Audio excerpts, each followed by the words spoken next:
So, ganito ako magawa ng talbos ng kamote, guys. So, ibabad ko sila sa tubig and then naglagay ako ng toothpick sa kanilang katawan. So, sweet potato ito, guys. So, nagawa ko ito the other day. So, nalimutan ko mag-video at ngayon ko na lang na-videohan. So, i-update ko na lang kayo, guys. Nung nilagay ko sila sa tubig is wala pa siyang gamot. Ngayon, guys, may gamot na siya. See? Nung nilagay ko ito, wala pa. So, yan ang update ko, guys, sa aking sweet potato. Hindi ko siya nilagay sa labas, guys. Dito lang sa loob ng bahay. And then, may lumabas na. So, both tomatoes is may lumalabas na, guys.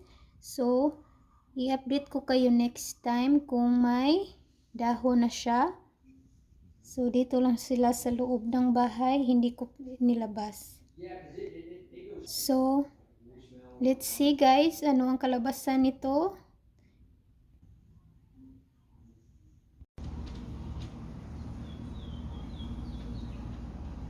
Ang dami ng dahon nila, guys. Pwede na itong igisa. May gamot na.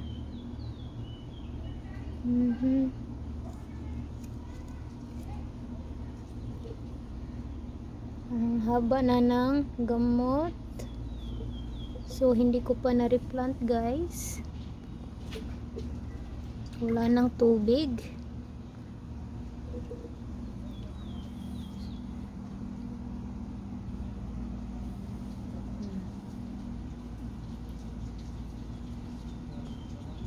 So, for today's video, guys, magre-replant na ako sa aking sweet potato. So, may gamot na sila. Ito, guys, marami ng dahon. So, gusto ko na silang i-replant sa malaking lagayan. So, nag-harvest ako dito sa tomato, guys. So, i-replace ko yung sweet potato. So, ganito lang ako magtanim ng sweet potato, guys. So, this is my first time na magtanim ng ganito. So, I hope ito, guys, magbunga. So, this is my first time. So, napakaraming guys, dahon.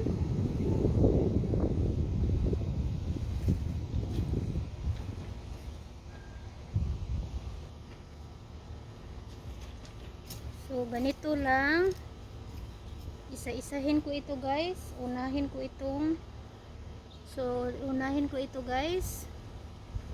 Pwede rin ito mga hindi masyadong dikit. Hindi masyadong malalim. Sakto-sakto lang, guys.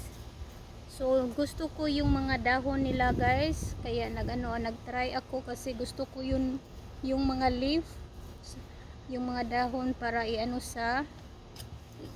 sa mga soup, kaya sa munggus, kahit anong soup na lulutuin, pwede ang sweet potato leaf for the soup.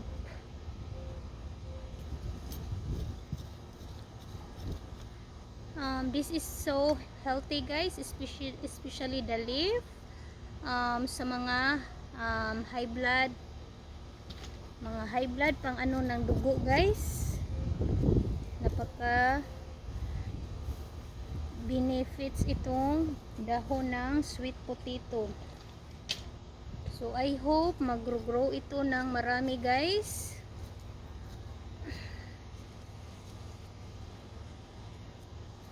Yung tomato ko, guys, naka-harvest ako pero hindi marami kasi napakainit dito. Nahulog ang cellphone. So, it's windy, guys. Mahangin. Na yung cellphone. Mahangin dito, guys, sa labas. Ngayon na ako nakatanim kasi yung hangin. Anong tawag dito? Yung windy is fresh. Kaya ngayon lang ako nakatanim sa sweet potato. See, tingnan nyo guys, napakaraming dahon. Pwede na ito i-harvest at ilagay sa mung beans. Maraming gamot, oh. See, maraming gamot.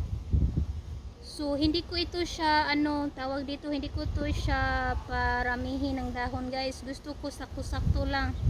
Kapag makikita ko na marami ng dahon, mag-harvest ako every time na para hindi sila kakatay sa yung dahon hindi pupunta sa neighbor. Kagaya ng cucumber ko. So, dito sa gitna ko ilagay para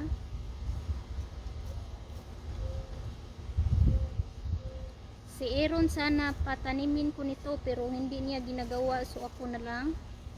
Kasi marunong naman ako. Kasi busy rin si Aaron guys. Kaya I do it myself.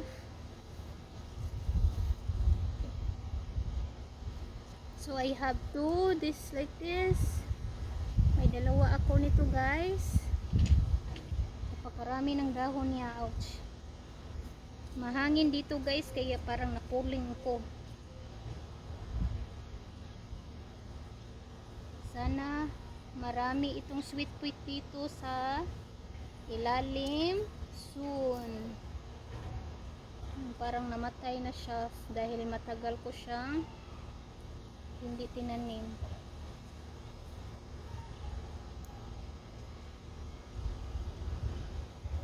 So I need to cut this kasi parang die na siya. So kinuha ko ito guys, parang namatay na siya.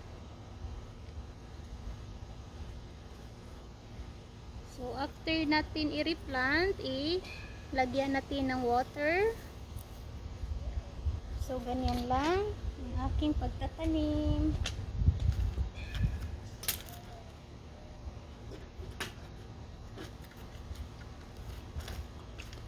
So lagyan natin ng tubig.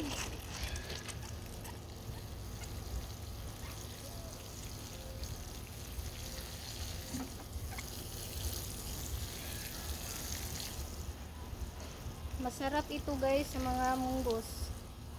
Kaya mag-try kayo nito kasi mabilis lang ito mabuhay.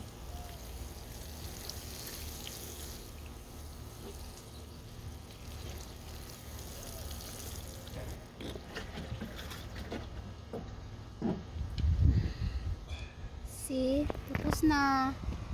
Mabilis lang siya guys. Tapos na.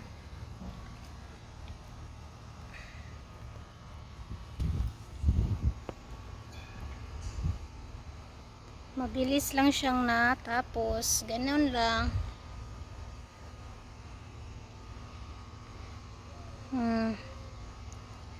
So, that's it for today's video guys. Thank you for watching sa inyong lahat.